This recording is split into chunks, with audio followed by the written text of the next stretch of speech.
ನಮ್ಮ ಮಗಳು ಇನ್ನೂ ಸಣ್ಣಕ್ಕೆ ಅಲ್ಲೇನು, ಇಲ್ಲಿ ಬೆಳೆದು ನಿಂತಿರ್ತಕ್ಕಂಥ ಮಗಳ ಆಸೆ ಆಕಾಂಕ್ಷೆ ಏನು, ಅವಳ ಕನಸುಗಳೇನು. ಈ ಹಾಡು ಬಹಳ ಹಳೆಯ ಹಾಡ್ರಿ. 73ರಲ್ಲಿ ಕೆಲವು ಹಾಡ ಬರೆದ್ರಿ ನಾನು. ಸಂಗವಕ್ಕನ ಮುದ್ದಿನ ಸೊಸೆ ಬಸರಾದ ಸುದ್ದಿ, ತಾಯಿ ಸತ್ತ ಮೇಲೆ ತವರಿಗೆ ಎಂದು ಹೋಗಬಾರ್ದವ್ವ, ಮಾಮನಿಂದ ಮಗಳ ತನಿ, ಹೆಣ್ಣಿನ ಬಾಳಿದಾಗ ಯವ್ವ ಏನು ಕಾಣದತಿ, ಕಲಿತ ಹುಡುಗಿ. 1 2 ನಿಮಗೆ ಹೇಳ್ತೀನಿ. ಆ ಪಂಚು ಇಡೀ ಕರ್ನಾಟಕದಾದ್ಯಂತ ನಿಮ್ಮ ಒಬ್ಬ ಮೆಂಬರು, ಉತ್ತರ ಕರ್ನಾಟಕದ ಮನುಷ್ಯ ಸಮಗ್ರ ಕರ್ನಾಟಕದಲ್ಲಿ ಒಂದು ಆಧಿಪತ್ಯವನ್ನು, ಜನಪದದ ಆಧಿಪತ್ಯವನ್ನು ಸ್ಥಾಪನಾ ಮಾಡತಕ್ಕಂಥ ತಾಕತ್ತು ನಮ್ಮ ಗ್ರಾಮ ದೇವತೆ ಕೊಟ್ಟರು. ಈ ತಂದೆ ತಾಯಿ ಮದುವೆ ಮಾಡದೇ ಇದ್ರೆ ಮಕ್ಕಳು ಕೆಲವು ಆಟ ಹೋಗ್ತಾರೆ. ಅದೇನು ಅನ್ನೋದನ್ನ ನಾ ಭಾಳ 73ರಾಗ ಹೇಳಿದ್ದೀನಿ.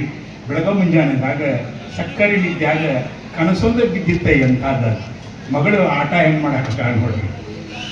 ಆ ಗೀತೆಯನ್ನ ನನ್ನ ಮಗಳು ಹೇಳ್ತಾಳೆ ರೀ, ಬಹಳ ಸುಂದರವಾಗಿರ್ತಕ್ಕಂಥ ಗೀತೆ. ಹಾಗಾದ ತಕ್ಷಣ ಏನಾಕೈತೆ ನೋಡೋಣ.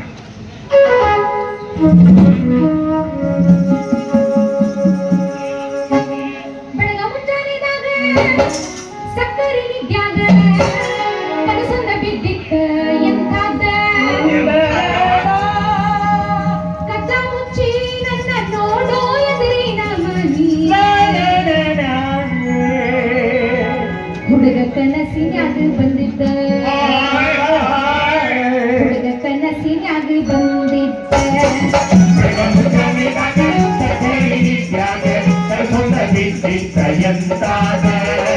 ಕದ್ದ ಮುಚ್ಚಿ ನನ್ನ ನೋಡೋ ಎದುರಿನ ಮನಿ, ಹುಡುಗ ಕನಸಿನ್ಯಾಗ ಬಂದಿದ್ದ, ಹುಡುಗ ಕನಸಿನ್ಯಾಗ ಬಂದಿದ್ದ.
ಹುಡುಗಿ ನಗದಿ ಯಾಕೆ ಯಾರು ಇಲ್ಲೀಗ.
ನಿಂತಿದ್ದ ಅಯ್ಯೋ ಕೈಕೊತ್ತ ನಮ್ಮವ್ವ ನಿಂತಿದ್ದ.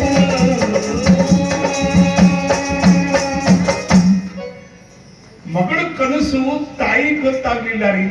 ಇವ್ರ ಮನೆ ಇದ್ರಿಗೆ ಒಬ್ಬ ಹುಡುಗಿತ್ತು ನೋಡಿ, ನಾವು ಗೊತ್ತಾಗ್ಬಿಡ್ತು. ಅದ್ರೊಳಗೆ ಉಪೇಂದ್ರನ ಅಭಿಮಾನಿ ಪ್ರೀತಿಸೆ 100 ಸಲ ನೋಡಿದ್ದ. ಶುರು ಮಾಡ್ದ ನೋಡ್ರಿ, ಹುಡುಗಿಗೆ ಕಾಟ ಕೊಟ್ಟ ಕಾಟ ಕೊಟ್ಟ ಕಾಟ ಕೊಟ್ಟ. ಅದೇನ್ ಕಾಟ ಕೊಟ್ಟ ಅಂತಕ್ಕಂಥ ಗೀತೆಯನ್ನ